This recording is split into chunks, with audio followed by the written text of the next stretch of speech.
Assalamualaikum warahmatullahi wabarakatuh.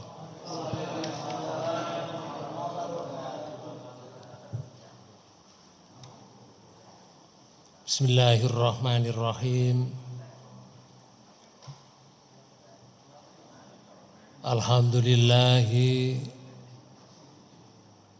alladzi ja'alal qur'ana litasqa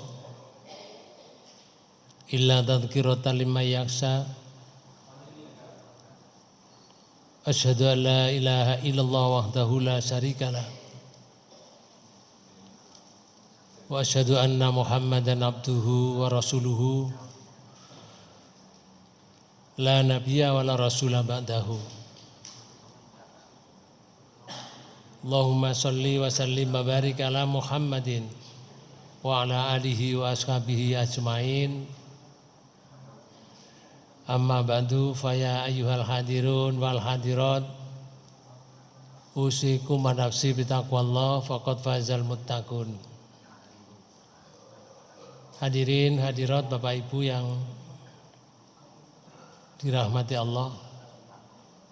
Alhamdulillah pada kesempatan ini Allah memberikan banyak nikmat yang diberikan kepada kita semuanya, sehingga kita bisa melakukan perbuatan yang baik, yaitu silaturahim dan tholabul ilmi di masjid ini. Mudah-mudahan gerak langkah kita semuanya dijadikan oleh Allah sarana kita menghadap Allah husnul khotimah. Amin. Bapak Ibu saudara sekalian, kajian kita akan sampaikan pada Quran surat Furqan surat 25. Allah telah menceritakan bahwa nanti di mahsyar itu banyak orang yang menggigit jari dari kedua tangannya. Itu menunjukkan bahwa sebuah pernyataan atau sikap yang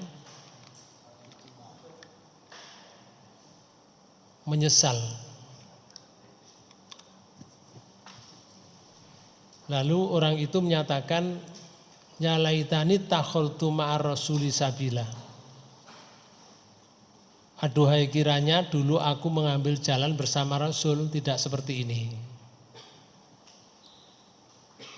Lalu orang itu menyatakan, ya wailata laitani lam attakhid fulanan khalilah. Kecelakaan besarlah bagiku, kiranya aku dulu tidak menjadikan si fulan itu teman akrabku. Ini adalah penyesalan ketika salah memilih teman. Maka di surat Furqan ayat 29 Allah menyatakan, laqad adallani anidzikri ba'da idz ja'ani wa kana syaitanu lil insani khadula. Surat Furqan ayat 29. Kami terjemahkan. Sesungguhnya dia telah menyesatkan aku dari Al-Quran ketika Al-Quran itu telah datang kepadaku. Nah, di sini Bapak. Karena salah milih teman, maka teman itu mengajak kepada sebuah kesesatan, kesalahan berbuat, yaitu menyesatkan mereka, menyesatkan dirinya dari Quran yang sudah datang di masa itu, di masa Rasulullah. Atau sekarang tidak di masa Rasulullah, ketika teman yang akrab itu dijadikan teman, lalu teman itu tidak membawa kepada dirinya mendapatkan petunjuk dari Allah lewat Al-Quran, itu juga sama Pak Bu. Kalau mereka mengajak kepada perbuatan yang menyimpang dari Quran, itu nanti akan terjadi mereka menggigit kedua tangannya,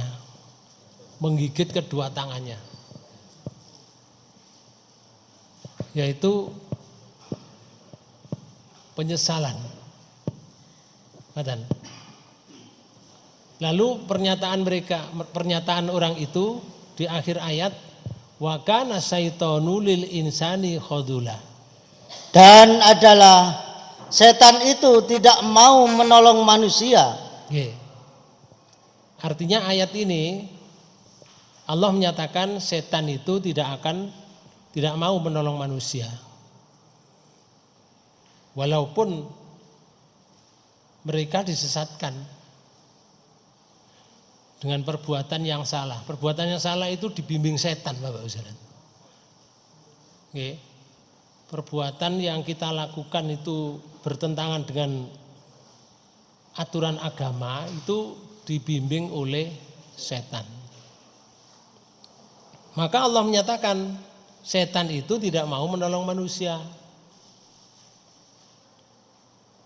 Setan itu besok pidato Pak Bu, kalau sudah ditetapkan manusia ke surga,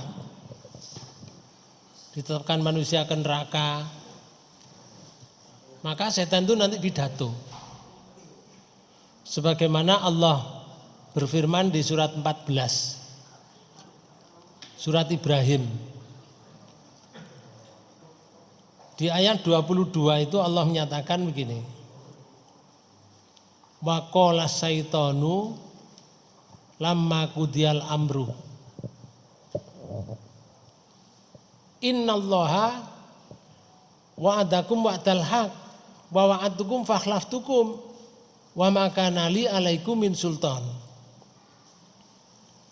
illa anta autukum fastajabtum li fala talumuni walumu anfusakum ma ana bimusrihikum wa ma antum bimusrihi inni kafartu bima asraktumuni min qabl innadz zalimina lahum adzabun alim. Dan berkatalah setan tatkala perkara hisab telah diselesaikan. Nah, hisabnya sudah selesai, setan itu pidato nih kan. Sesungguhnya Allah telah menjanjikan kepadamu janji yang benar. Janji yang benar itu artinya Allah kalau menjanjikan siapa yang berbuat baik nanti akan diberi oleh Allah balasan kebaikan, namanya surga. Itu janji benar. Namun setan membawa perbuatan orang itu yang buruk dianggap baik. Karena perbuatan buruk dilakukan terus menerus. Perbuatan buruk dilakukan terus menerus. Maka akhirnya perbuatan buruk itu dianggap baik, Bapak. Karena terus jalan.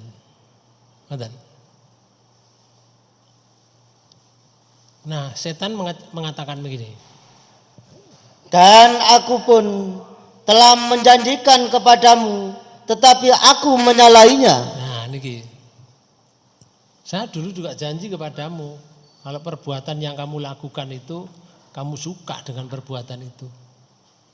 Padahal itu perbuatan yang menyalahi tuntunan Allah, menyalahi Al-Quran. Dulu aku menjanjikan kepadamu, tapi sekarang saya menyalahi janjiku. Itu jenenge bohong. Lalu setan muni ngeten. Sekali-kali tidak ada kekuasaan bagiku terhadapmu. Aku sekarang tidak kuasa dengan kamu. Sebaliknya, setan mengatakan, aku sekarang nggak puasa pada kamu. Hanya saja dulu waktu kamu di dunia, terus si setan ya kan. Melainkan sekedar aku menyeru kamu, lalu kamu mematuhi seruanku. Hanya saja dulu waktu di dunia, saya mengajak kamu. Tapi ajakanku kamu ikuti. Saya hanya mengajak kok. Kamu ikuti, tak seru kamu. Kamu ikuti saya. Maka terus si setan,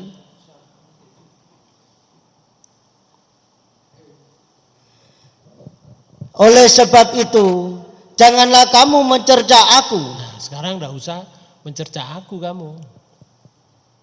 Akan tetapi, cercalah dirimu sendiri. Salahkan dirimu sendiri. Aku biar ngajak tok kok. Kamu gelem.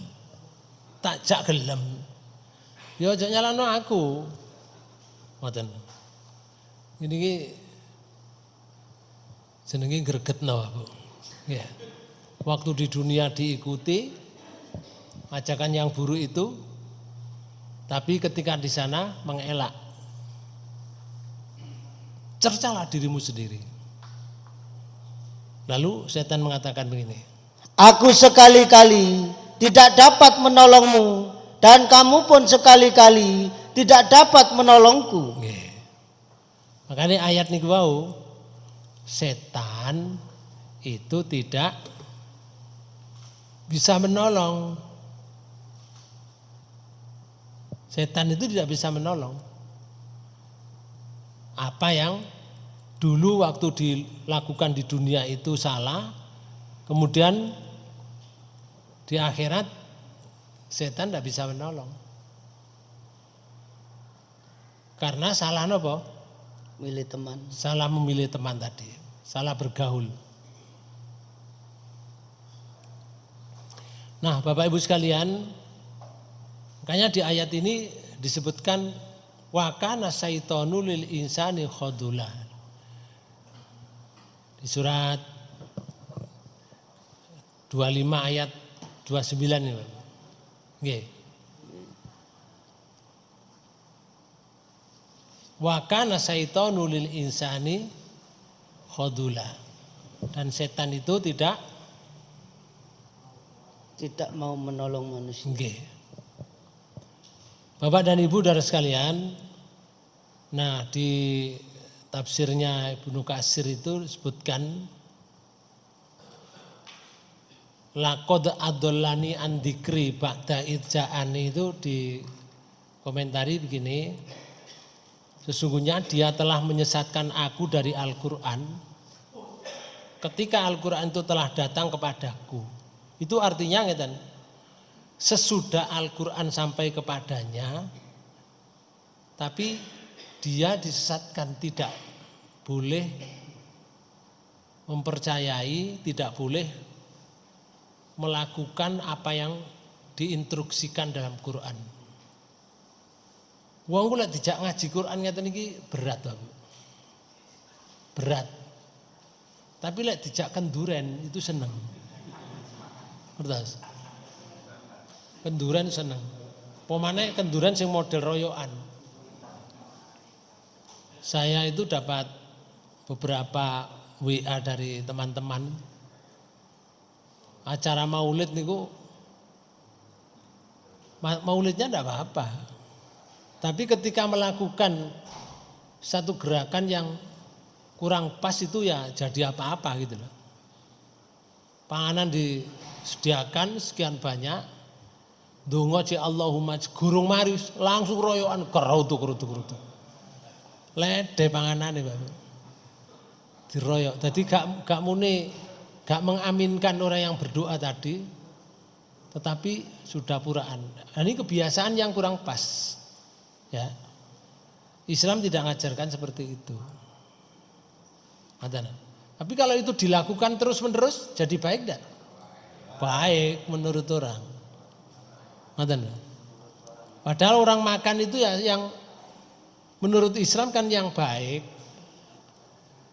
panganane didekek ngarepe muka dirinya, kemudian dia membaca basmalah, dengan tangan kanan kita ngambil makanan itu disuapkan pada dirinya dan mulutnya. Itu aturannya Pak Bu. Bukan diroyok terus morat marit ngono gak karu-karuan. Nah itu sebetulnya perlu diluruskan. Okay. Perlu diluruskan. Jadi tidak seperti itu ngaten. Al-Qur'an ketika telah datang kepadaku, tapi aku disesatkan oleh teman saya itu.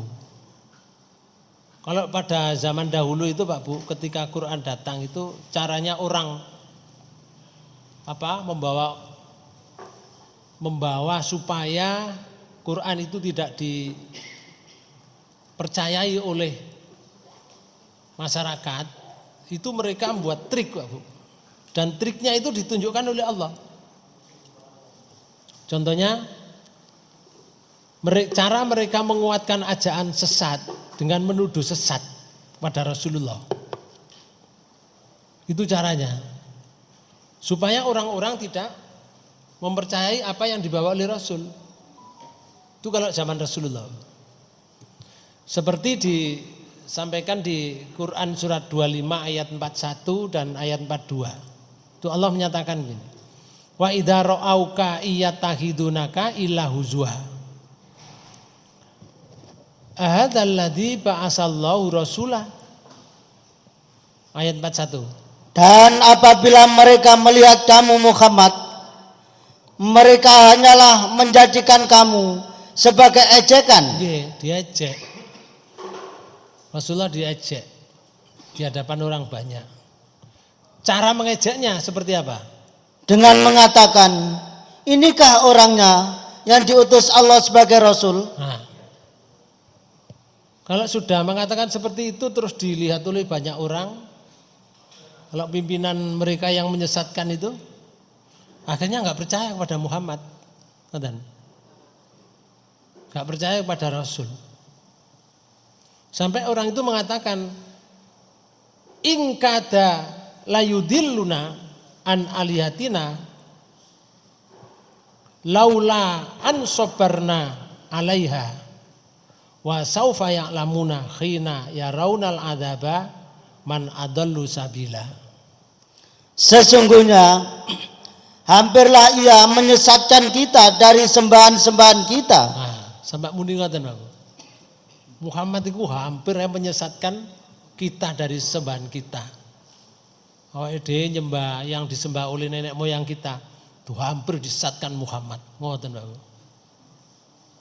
Itu kan melemahkan apa? Orang-orang yang mau mempercayai Rasulullah mbah Al-Qur'an itu akhirnya lemah. Sampai orang itu mengatakan begini. Seandainya kita tidak sabar menyembahnya. No. Kalau kita tidak sabar menyembahnya, disesatkan kita oleh Muhammad. Oh, padahal sing sesat itu sapa? Ya, diwalik sekarang.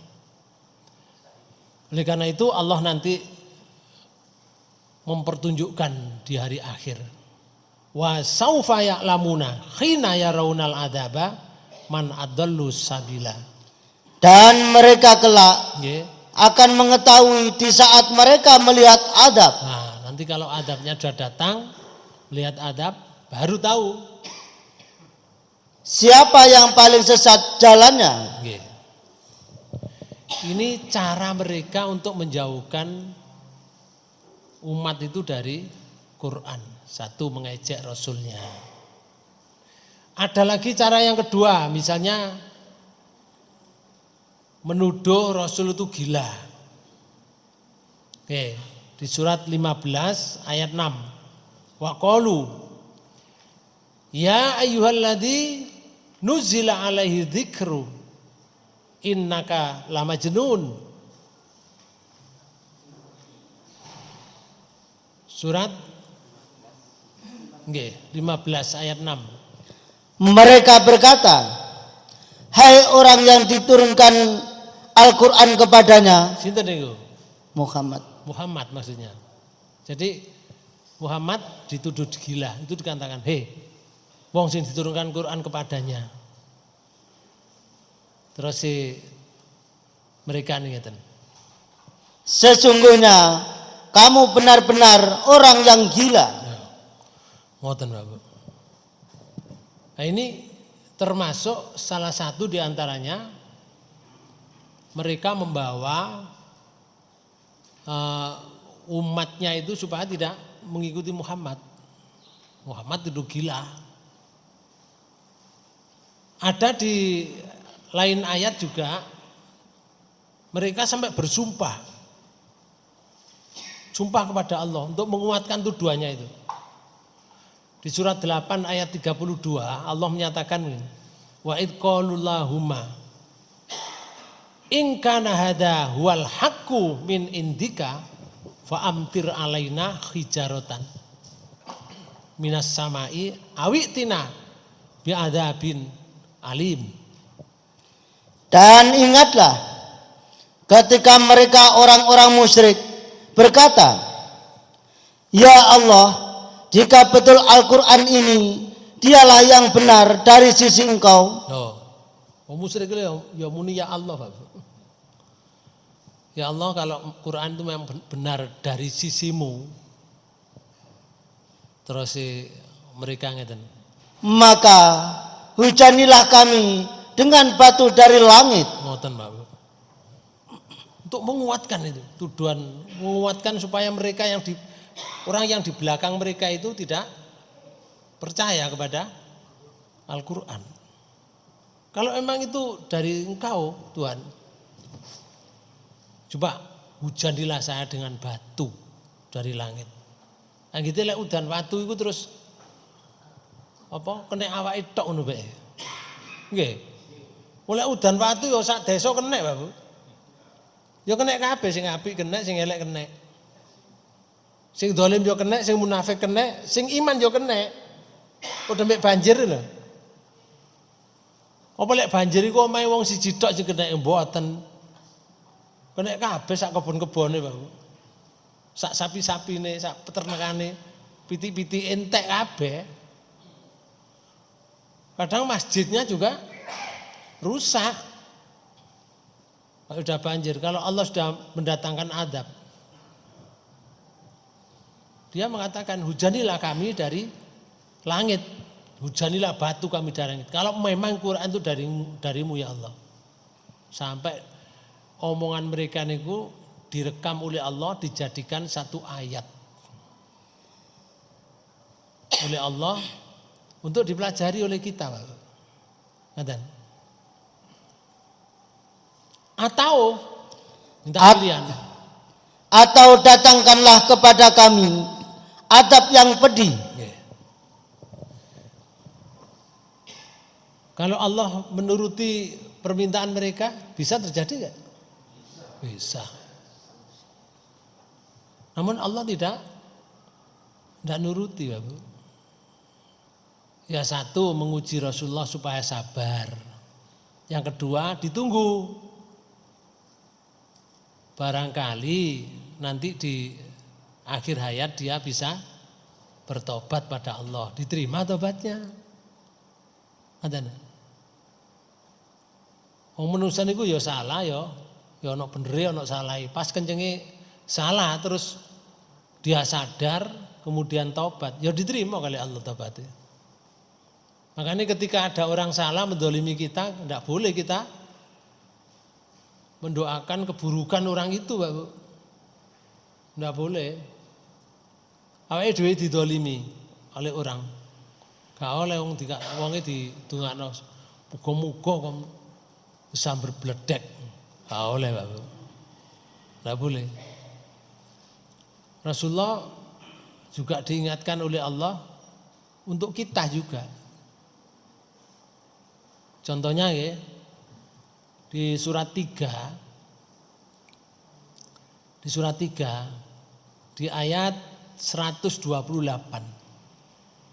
itu Allah menyatakan, A'udzubillahi minasyaitonir rajim. Bismillahirrahmanirrahim. Ayat 128. Laisa laka minal amri syai'un au yatuba alaihim au yu'adzibahum fa innahum zalimun. Surat 3 ayat 128. Nggih. Tak ada sedikit pun campur tanganmu dalam urusan mereka. Oh.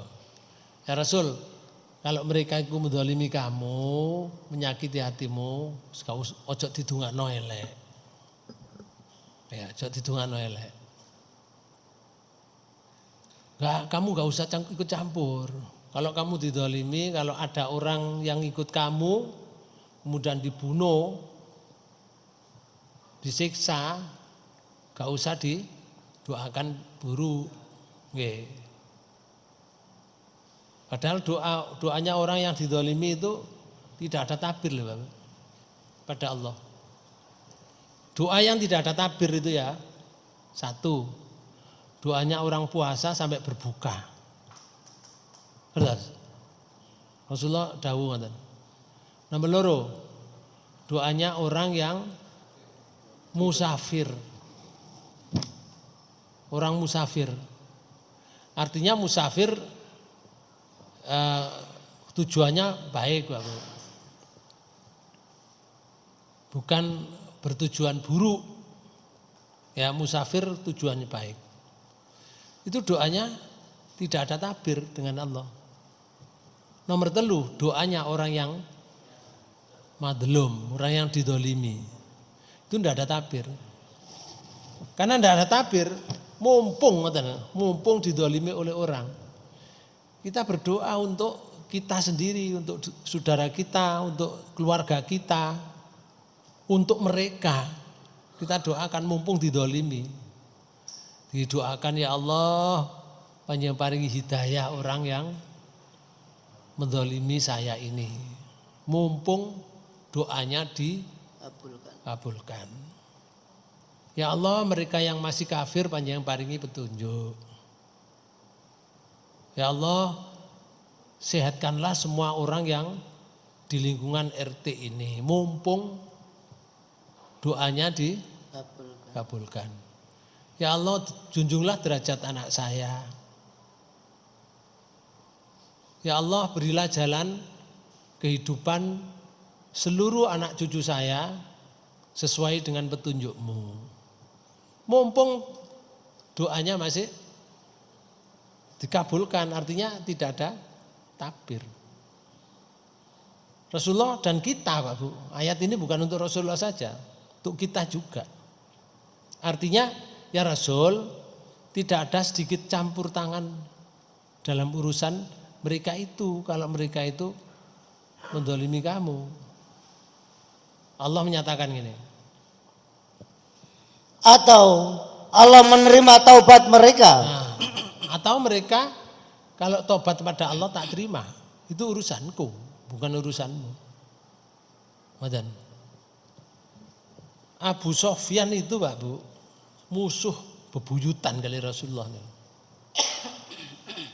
Sampai hartanya Abu Sofyan itu dipakai untuk mengerahkan ribuan orang untuk memerangi Rasulullah.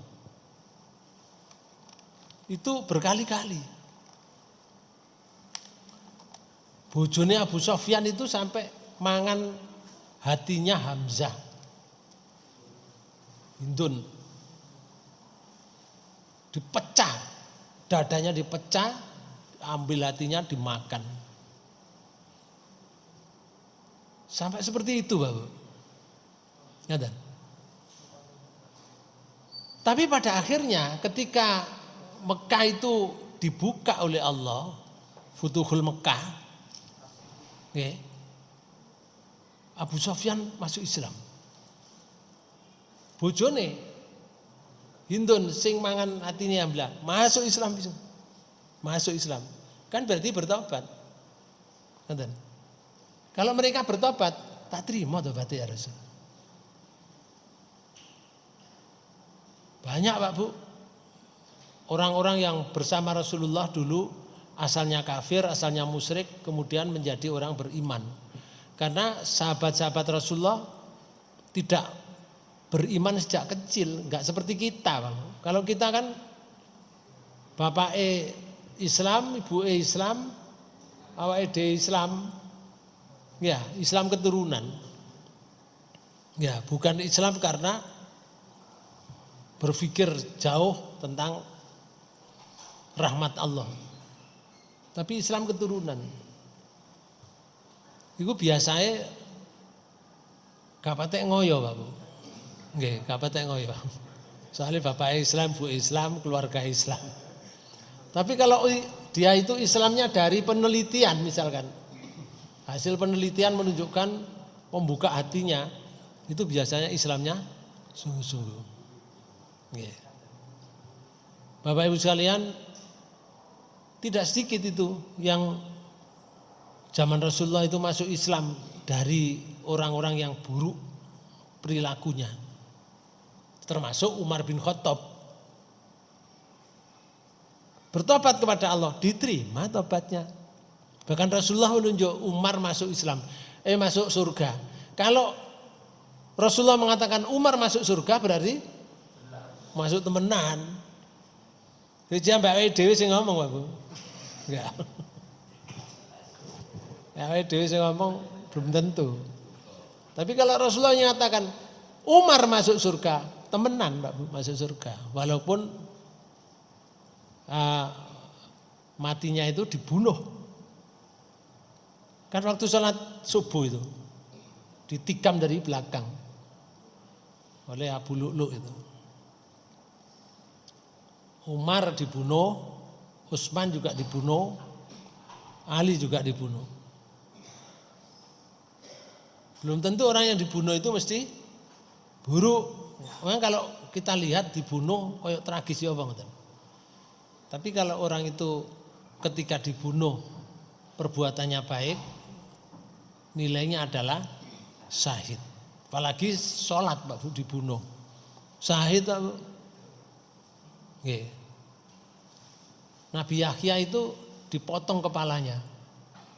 Jangan dikira lek dipotong terus elek, enggak. Syahid itu di hadapan Allah. Karena mempertahankan kebaikan.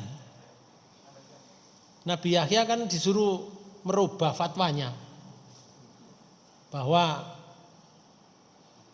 bapak itu boleh menikahi anaknya. Itu disuruh merubah, bapak boleh menikahi anaknya. Islam kan tidak mengatur seperti itu. Enggak mau, penjara. Datangi lagi, suruh merubah, enggak mau fatwanya. Akhirnya dipotong kepalanya. Jadi posisi di penjara itu, dipotong kepalanya. Mari dipotong kayak lengser, Pak. Disuguhno arek wedok sing jange dinikahi oleh raja, anaknya sendiri. Artinya anak dari istri lain. Kan nikah punya anak gitu. Sing dinikahi punya anak. Anaknya dinikahi pisan karo raja. Nah, seperti itu bukan nilainya buruk, ngoten. Maka di ayat ini sebutkan kalau mereka itu tobat ya Rasul, aku terima tobatnya. Jadi duduk urusanmu lah mereka itu menyakiti kamu terus kamu doakan gak baik. Kita juga sama, ayat ini untuk kita. Atau terus ya Allah, atau mengadab mereka. Atau mereka tak adab. Kenapa tak adab? Karena sesungguhnya mereka itu orang-orang yang zalim. Mereka orang yang zalim. Tak adab, itu urusanku, itu urusanmu. Jadi ngeten, ketika kita didolimi oleh orang, itu tidak boleh kita mendoakan keburukan orang itu. Bapak Ibu sekalian, kembali ke sini. Di ayat 29 tadi, surat 25.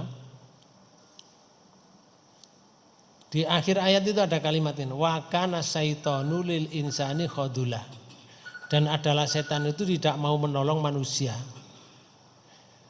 Ibnu Katsir memberikan catatan, yaitu menyesatkannya dan memalingkannya dari jalan yang hak. Lalu membawa dan merayunya ke jalan yang batil. Itu yang dimaksud menyesat. Tidak mau menolong manusia itu yang dimaksud menyesatkannya dan memalingkannya dari jalan yang hak. Dibelokkan dan dirayunya masuk ke jalan yang batil. Nah, di ayat ini menunjukkan bahwa orang yang menggigit kedua jari tadi itu menunjukkan penyesalan. Sampai menyatakan sungguhnya dia telah menyesatkan aku dari Al-Qur'an. Sampai muni ngoten, Bapak. Karena salah pilih teman, katanya.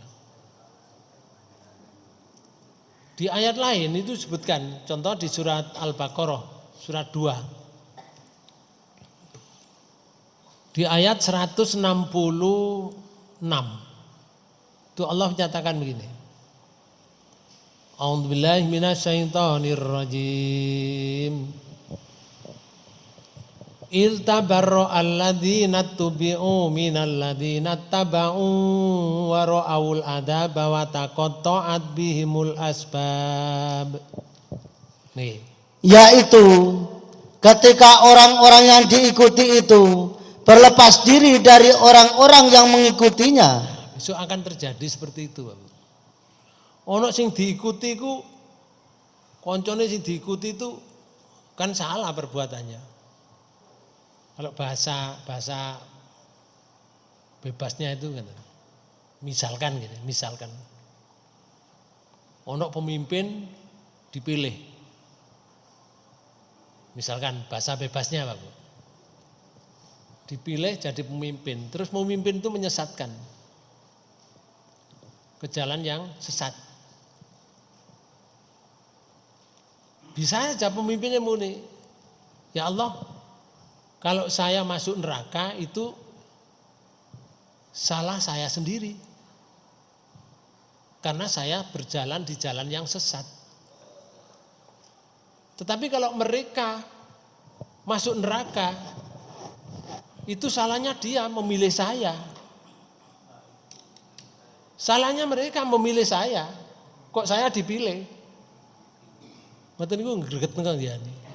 Ya. Nggih, dipilih tapi ketika dia sesat, dia menyatakan kalau sesat saya masuk neraka, itu karena kesalahan saya.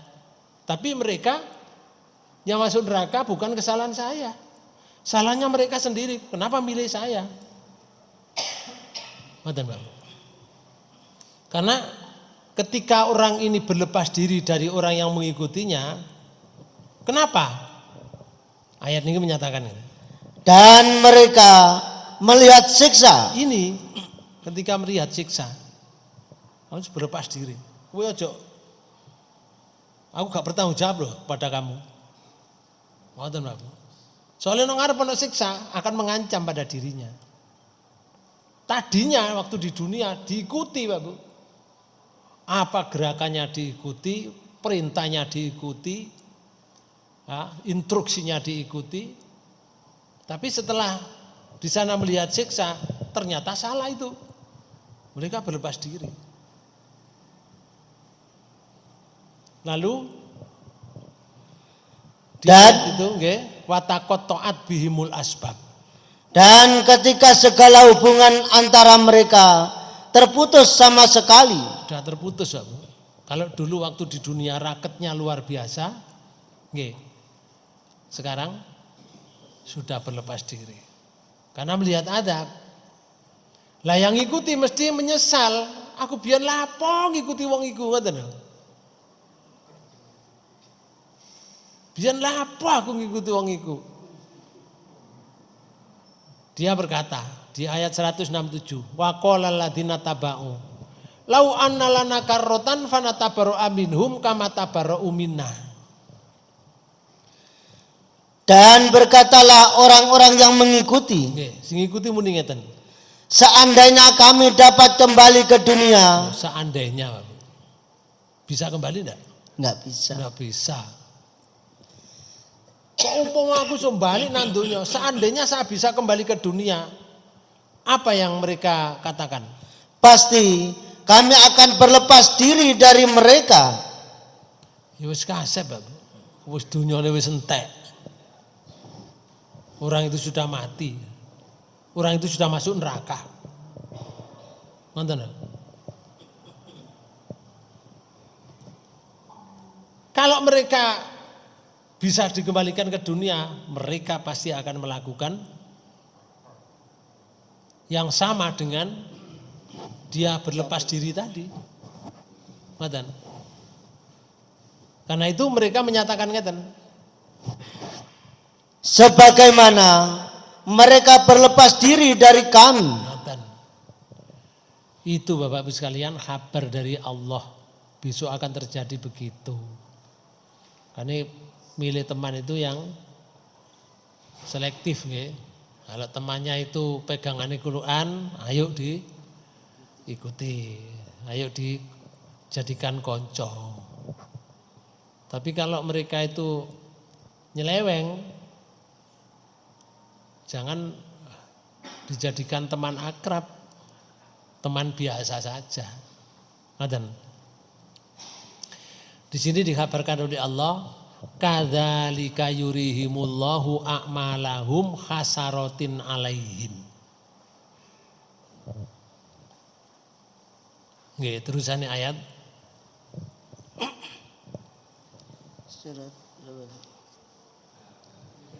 Nggih. Demikianlah Allah memperlihatkan kepada mereka amal perbuatannya menjadi sesalan bagi mereka. Nggih.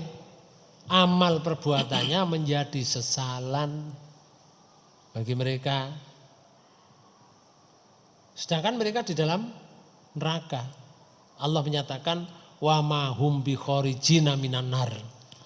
Dan sekali-kali mereka tidak akan keluar dari api neraka. Sekali-kali ini udah Pak? Tidak akan pernah keluar. Tidak mungkin, nggak pernah akan keluar. Ngoten Pak. Karena itu hati-hati memilih teman. Dikabarkan di ayat ini. Maka di ayat 30 Allah menyatakan apa ini? Sambati Rasulullah Pak. Ketika Rasulullah membawa Quran itu. Wa qala rasulu, ya Rabb, wahai Tuhan, inna qaumi takhadhu hadzal qur'ana mahjura. Di surat 25 ayat 30. Nggih. Berkatalah Rasul, Nggih. ya Tuhanku, sesungguhnya kaumku menjadikan Al-Quran ini suatu yang tidak diacuhkan. Yang diacuhkan itu apa? Enggak direken loh. Ngoten. Quran ini enggak direken ya Allah. Kula membawa Quran saking panjenengan ini saya sampaikan pada mereka mboten direken ya Allah. Kalimat tidak diacuhkan itu menurut tafsirnya Ibnu Katsir itu sebutkan karena orang-orang musyrik itu tidak mau mendengarkan Al-Quran. Dengan penuh perkataan tidak mau pula mendengarkannya. Jadi Quran diwaca iku wong musyrik ya gak mendengarkan, ndak mau mendengarkan, ya gak mau dengar perkataan terhadap Quran itu. Lalu apa yang mereka lakukan? Maknanya ayat ini sama dengan ayat lain yang disebutkan oleh Allah di surat 41. Surat 41, surat Fusilat di ayat 26. Allah menyatakan ini. Wa qalal ladzina kafaru. Niki kafaru. Niki wau orang musyrik ya. Rasulullah berhadapan dengan orang musyrik juga orang-orang kafir. Dan ini berjalan terus sampai hari kiamat, Bapak. Peristiwa semacam ini. Ngoten. Wa qala alladziina kafaru la tasma'u li hadzal Qur'an wal ghaw fihi la'allakum taghlibun. Dan orang-orang yang kafir berkata, Nggih. janganlah kamu mendengar dengan sungguh-sungguh akan Al-Quran ini, dan buatlah hiruk pikuk terhadapnya, supaya kamu dapat mengalahkan mereka. Ngoten, Bapak. Betul. Jadi orang kafir itu sudah punya prinsip. Punya prinsip tidak mau mendengarkan Al-Quran. Jadi sudah menjadi tata kehidupannya. Moh ngrungokno Quran ini. Ojo dirungokno kon. Kon nek gak ngrungokno Quran iso mengalahkan mereka. Mereka yang umat Islam. Kalau kamu mendengarkan Quran, kamu takluk nanti. Ojo didengarkan. Dijadikan suasananya hiruk pikuk. Sehingga Quran itu tidak bisa didengarkan. Lah hiruk pikuk niku nggih. Panjenengan tahu sendiri nggih. Nah niki sikap mereka itu mengajukan Al-Quran, tidak mengajukan Quran itu pertama nggih. Apabila dibacakan Quran, mereka melakukan hiruk pikuk dan banyak berbicara tentang hal lainnya hingga orang-orang tidak dapat mendengarkannya. Saya ini beberapa kali Pak Bu, kejadian juga ketika berikan ceramah begini, ono ae di antara orang yang ada di jamaah itu mempengaruhi temannya diajak bicara. Gak bicara-bicara sehingga temannya yang mau mendengarkan itu sampai gini-gini, miring-miring. Dia mengajak bicara sampai ceramah itu selesai. Di tengah-tengah ceramah karena enggak betah mungkin mendengarkan Quran dibacakan itu, dia keluar dari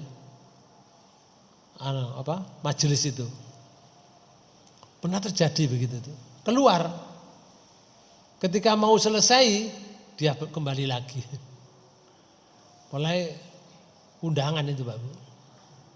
Kalau enggak kembali enggak dapat berkat. Pulang. Iya, dia keluar. Setelah akan selesai, sudah akan saya akhiri, dia kembali. Akhirnya dapat berkat juga. Ada semacam itu. Zaman Rasulullah sudah seperti itu. Zaman kita ada terus sampai hari kiamat. Ngoten. Lek ngene iki gelem ngrungokno Quran, pancen memang hatinya sudah Quran. Pengen dapat bimbingan dari Quran, dari Allah lewat Quran. Ngoten. Nggih.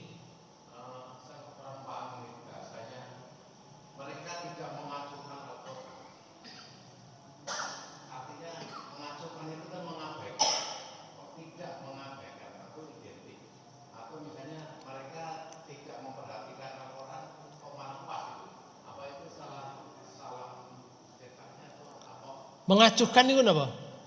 Mengacuhkan itu mengabaikan menurut saya. Oh, menurut panjenengan ini.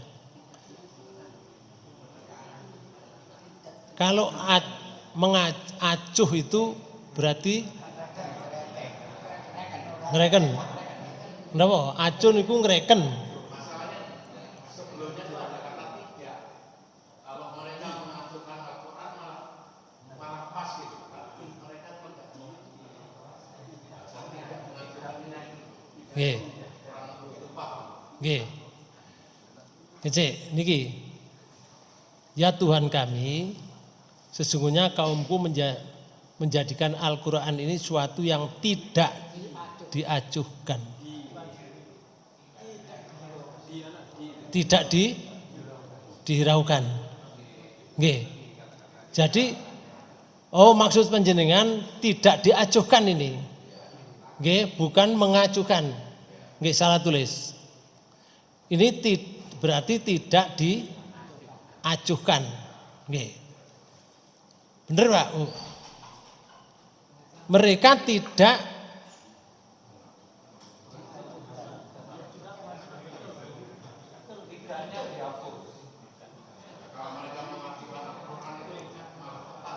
tepat ya.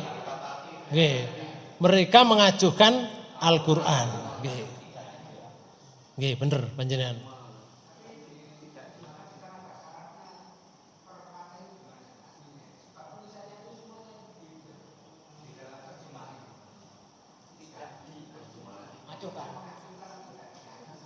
Tidak. Nah, ini coba panjenengan perhatikan di sini. Quran ini suatu yang tidak diacuhkan. Quran itu suatu yang tidak diacuhkan.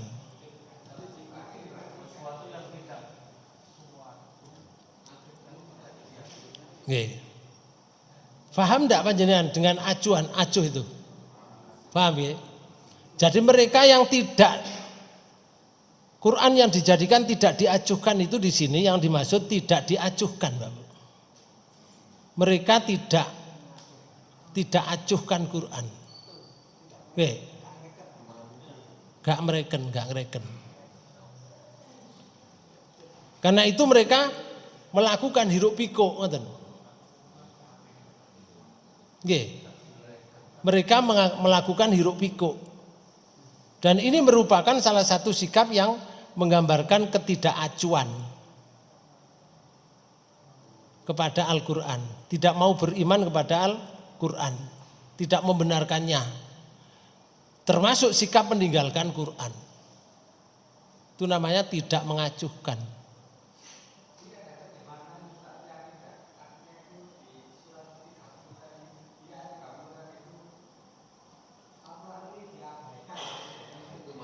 Nah,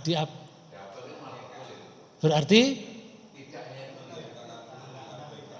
mereka tidak mengabaikan. Nggih. Tidak mengabaikan Al-Qur'an.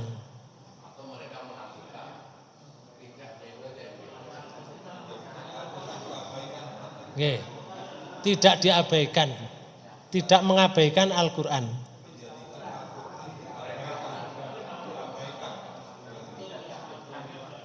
No? Nggih.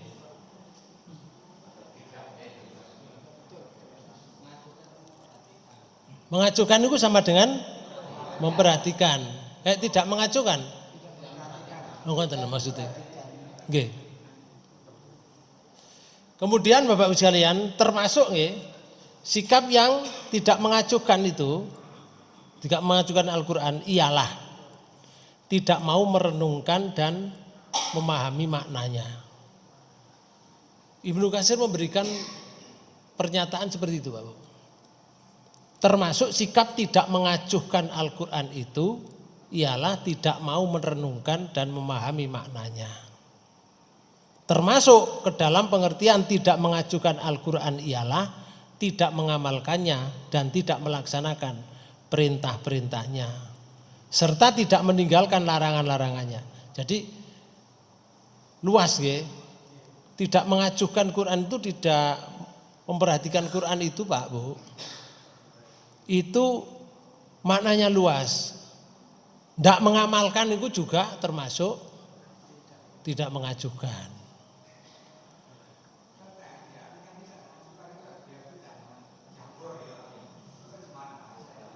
Nggih.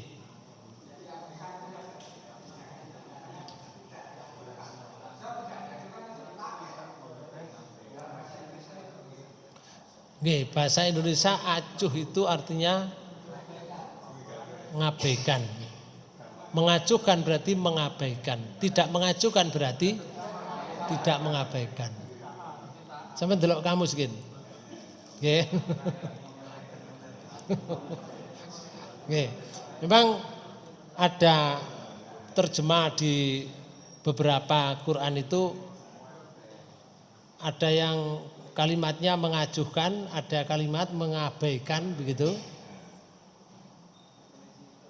Di antara yang menerjemah itu Pak Bu, mana yang lebih difahami. Tapi artinya sama. Ngaten. Oke. Kalau panjenengan melihat tafsirnya Ibnu Katsir itu artinya tidak mengacuhkan. Itu di sana, Pak. Oke. Jadi orang yang tidak mengacuhkan Al-Qur'an itu termasuk orang yang tidak meninggalkan larangan. Tidak meninggalkan larangan. Ngerti niku? Larangan Allah dilakukan. Ngoten. Itu termasuk tidak mengacuhkan, tidak perhatian terhadap Quran. Termasuk pula ke dalam pengertian yang tidak mengacuhkan Al-Quran itu ialah mengesampingkan Al-Quran. Lalu menuju kepada yang lainnya. Baik berupa syair, berupa pendapat, berupa nyanyian, berupa main-main, berupa cerita, ataupun metode yang diambil bukan darinya.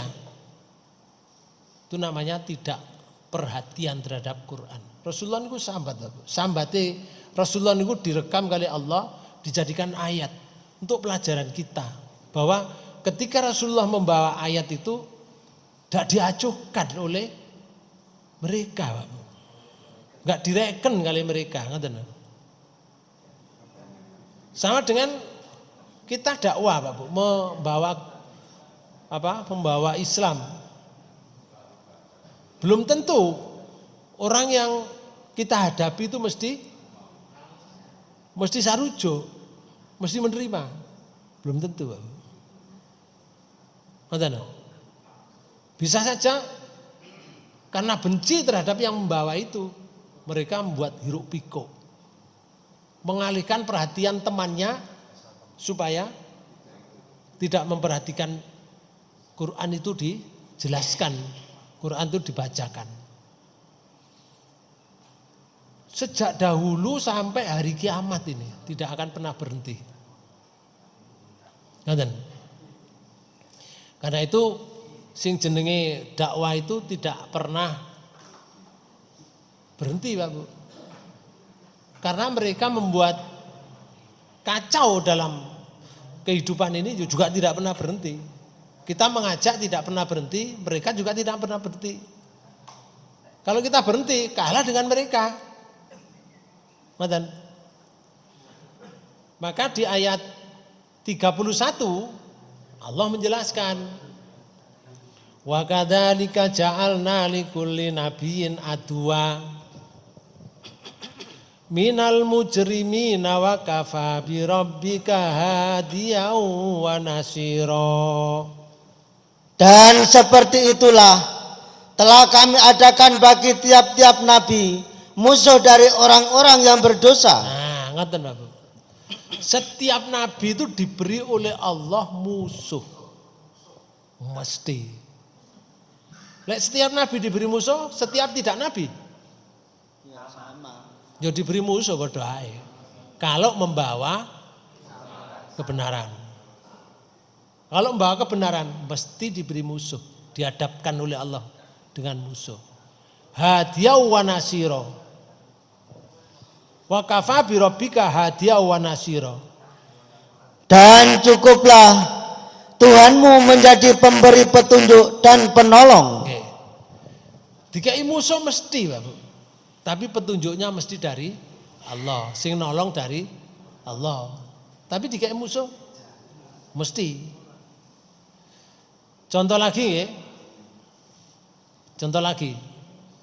Kalau di ayat ini sebutkan komentarnya Ibnu Katsir itu menyatakan seperti yang terjadi pada dirimu wahai Rasul dari kaummu, yaitu orang-orang yang tidak mengacuhkan Al-Quran. Hal yang sama telah terjadi pula di kalangan umat-umat terdahulu. Biyen iku ya wis ngono iku. Nabi-nabi biyen, rasul biyen tak utus iku ya wis ngono iku padha mbek awakmu. Musuh dari kalangan orang-orang yang berdosa yang menyeru manusia kepada kesesatan dan kekafiran mereka. Itu musuh sejak dahulu seperti itu. Sakjane orang itu aslinya satu keyakinan. Umat wahidah, sakjane asalnya manusia itu satu, umatan wahidah. Tapi karena terpengaruh oleh lingkungan, terpengaruh oleh tempat, keyakinannya berubah. Asalnya keyakinannya sungguh-sungguh kepada Allah. Tapi ketika bertempat di tempat yang lain, terus bertemu orang tetangga. Tetangga cerita macam-macam cerita. Nah ceritanya asik Pak Bu. Sampai nyeritakno penunggu Segoro Kidul. Misalkan, apa itu namanya? Nyi Roro Kidul. Wah ceritanya menakutkan. Lama-kelamaan orang ini kalau sering diberi cerita oleh tetangganya seperti itu, terus dicontohnya ini, seperti ini, dia itu sakit nggak sembuh-sembuh. Setelah dia datang ke sana membawa tumpeng, kemudian berdoa sembuh. Tambah yakin mana? Cerita mana? Wono mana cerita? Diceritain lebih dahsyat lagi. Lama-kelamaan Pak Bu, orang ini tergerus keimanannya kalau tidak dibimbing Quran, kalau tidak ngaji. Tergerus, akhirnya percaya mbak iku. Kalau sudah percaya situ nanti akan diceritakan pada anaknya. Anaknya katut keimanannya. Lepas Pak Bu akidahnya sedikit demi sedikit lepas. Itu karena pengaruh tetangga. Ada yang karena pengaruh alam. Pengaruh situasi ketika dia bertempat di satu tempat. Itu bisa mempengaruhi kepercayaan orang. Sehingga mereka itu rasanya gini. Aku lho sak joke mari berbuat ngene rezekiku akeh. Koyok sing kaya rezeki niku apa yang telah dia berbuat itu. Maka ketika dia berada di pinggiran laut, dia tidak akan meninggalkan acara yang orang-orang melakukan di pinggir laut itu. Ada namanya larungan laut.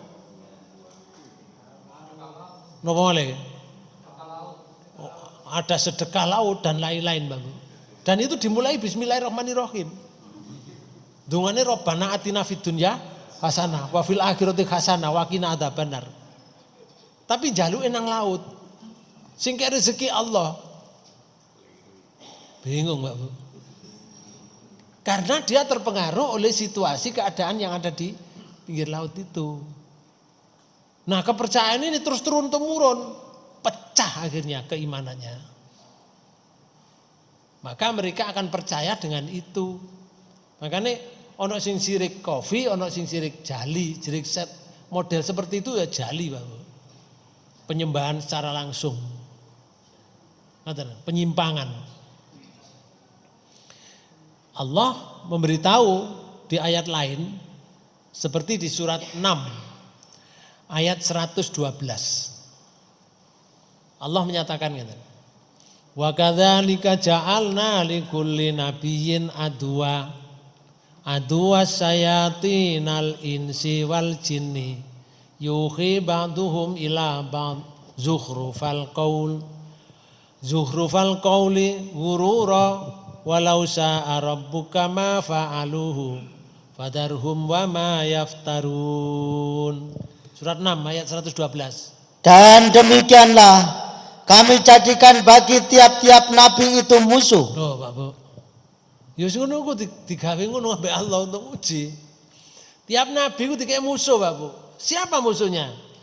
Yaitu setan-setan dari jenis manusia. Nah niki sing pertama.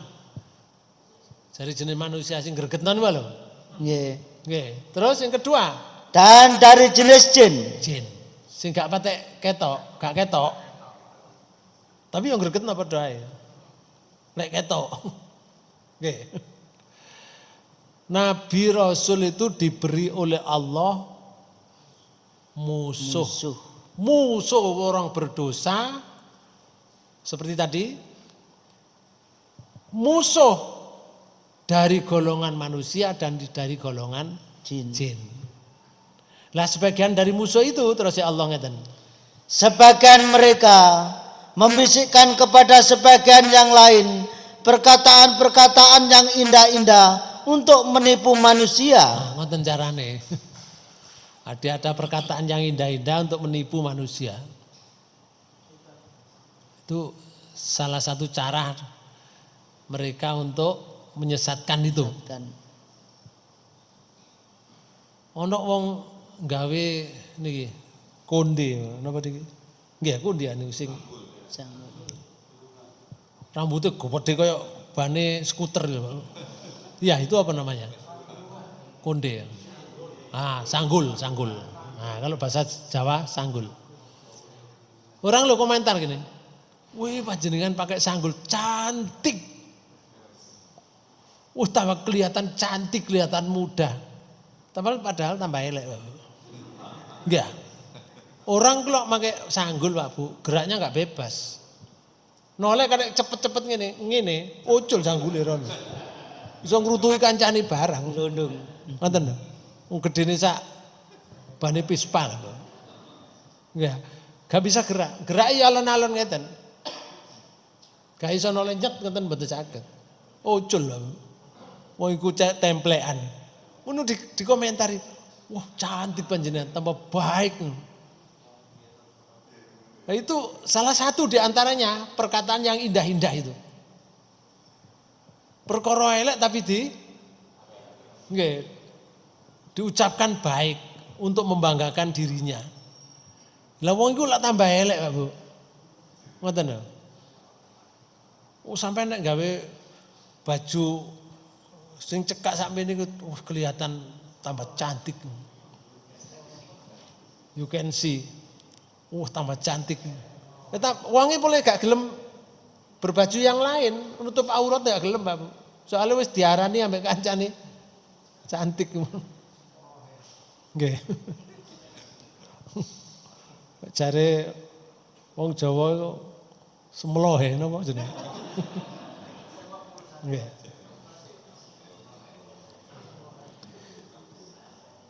Di ayat ini sebutkan di akhir ayat. Walau sa'a rabbuka ma fa'aluhu fadarhum wa ma yaftarun. Jikalau Tuhanmu mengendaki, Nggih. niscaya mereka tidak mengerjakannya. Nggih. Kalau Allah mengendaki ya tidak mengerjakan. Artinya dikehendaki oleh Allah tidak mengerjakan itu ya orangnya berusaha untuk tidak mengikuti.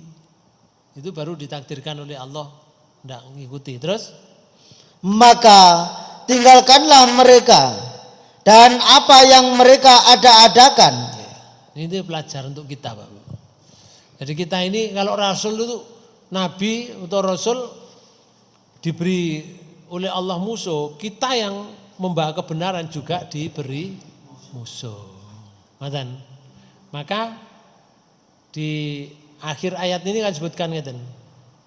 Di akhir surat 25 ayat 31. Wa kafa bi rabbika hadiya wa nasira. Dan cukuplah Tuhanmu menjadi pemberi petunjuk dan penolong. Itu artinya ngeten. Bagi orang yang mengikuti Rasulnya lalu beriman kepada kitabnya, terus membenarkannya dan mengikuti petunjuknya, sesungguhnya Allah akan memberikan petunjuk dan memberikan pertolongan. Pertolongan di mana? Di dunia dan pertolongan di akhirat. Itu yang mau mengikuti, yang mau yakin.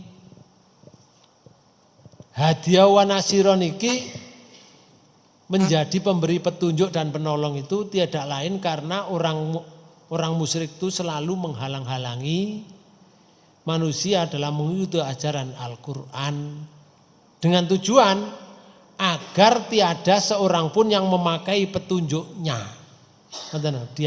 diadang mereka itu. Dan agar jalan mereka, jalan orang-orang musyrik itu dapat mengalahkan petunjuk Al-Quran. Maunya begitu, Pak Bu. Ini fakta ya. Dalam sejarah ini disebutkan, Pak Bu. Nih, kalau di surat 6 ayat 33 itu Allah menjelaskan katanya. Qad na'lamu innahu la yahzunukal ladzina yaquluna fa innahum la yukadzibunaka walakinna dzalimina bi ayatillahi yajhadun. Surat 6 ayat 33. Sesungguhnya kami mengetahui bahwasanya apa yang mereka katakan itu menyedihkan hatimu. Ya Rasul, aku roh lek awakmu iku sedih karena perkataan mereka iku roh aku. Ngoten lho. Terus Rasulullah dikandani ngeten. Janganlah kamu bersedih hati. Ojo sedih ya Rasul. Awake dhewe dikandani ngoten. Kowe ojo bersedih. Kalau membawa Islam itu terus mereka itu bandel, tuh mencaci kamu, mengolok-olok kamu, ojo sedih kamu. Ngoten lho, Pak. Kenapa? Karena mereka sebenarnya bukan mendustakan kamu. Kamu gak didustakan ya Rasul. Kamu gak didustakan oleh mereka. Ngoten lho. Lah apa yang dilakukan mereka itu? Terus ya Allah. Akan tetapi orang-orang yang dolim itu mengingkari ayat-ayat Allah. Oke. Jadi yang didustakan bukan kamu, tapi mereka yang dolim itu mengingkari ayat Allah. Ojo sedih awakmu, ngoten. Nah, Bapak Ibu sekalian, ketika kita membawa kebaikan itu biasanya pengaruhnya juga akeh. Enggak. Sing nyegat iku akeh, Pak Bu. Ngoten lho. Ketimbang sing melok. Ngoten. Ini di ayat niki maksudnya ngeten. Pengetahuan kami itu benar-benar telah meliputi pendustaan mereka terhadapmu ya Rasul, dan kesedihan serta kekecewaanmu terhadap sikap mereka. Iku pengetahuan kami, pengetahuan Allah itu sangat mengetahui kalau mereka itu tidak mendustakan kamu. Ngoten lho.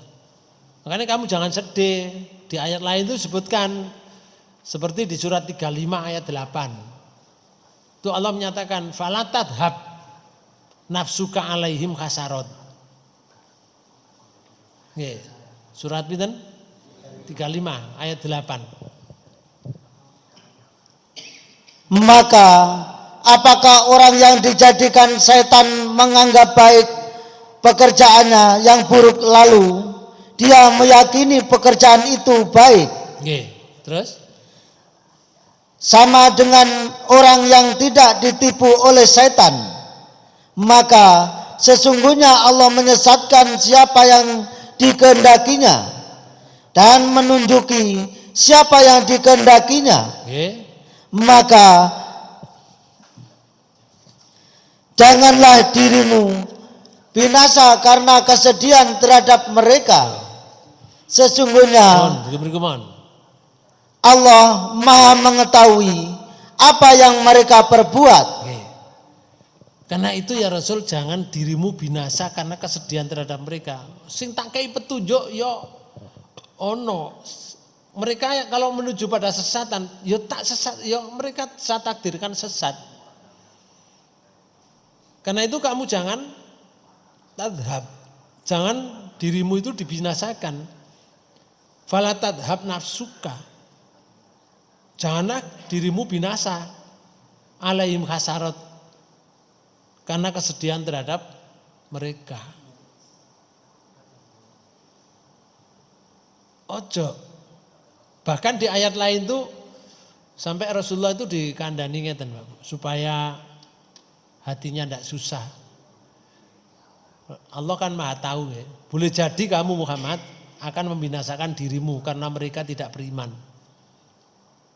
Di surat Asy-Syu'ara ayat 3. Di surat Kahfi surat 18 ayat 6 itu Allah menyatakan ngeten. Fala'allaka baqi'un nafsaka ala asarihim illam yu'minu bihadzal hadisi asafa. Niki. Surat pinten? Kahfi surat 18. Maka Nggih. apakah barangkali kamu akan membunuh dirimu karena bersedih hati? Ya. Masa kamu kata bersedih hati ya Rasul. Terus bunuh diri. Kenapa? Sesudah mereka berpaling, Kalau mereka tuh berpaling dari ajaran yang kamu bawa. Kamu ojo sedih hati, jangan kamu membinasakan dirimu. Terus? sekiranya mereka tidak beriman kepada keterangan-keterangan ini, Al-Quran. Yeah. Kalau mereka itu tidak beriman pada keterangan Al-Quran, sing kamu bawa, kamu jangan sedih. Jangan binasakan dirimu. Iki kan nuturi awake dhewe to, Bapak. Iya. Jadi berdakwah itu mengajak orang berbuat baik itu sing ulet ngoten. Gak oleh metel, atas metel. Atas metel ya. Metel itu pedotan lah. Nggih. Nggak usah putus asa, nggak usah metel ngoten lho. Terus jalan. Gak direken yo barno ae. Ya ono sing ngreken. Liyane gak ngreken, gak apa-apa. Terus noe. Nah, Bapak Ibu sekalian, maka di ayat ini, di akhir ayat tadi, surat 6 ayat 33 niku. Niku di surat 6 ayat 33 ya. Di akhirnya itu fa innahum la yukadzibunaka walakin nadzalimina bi ayatillahi yajhatun. Karena mereka sebenarnya bukan mendustakan kamu ya Rasul, tetapi orang yang zalim itu mengingkari ayat-ayat Allah. Artinya mereka mengingkari perkara yang hak dan menolaknya. Sofyan As-Sauri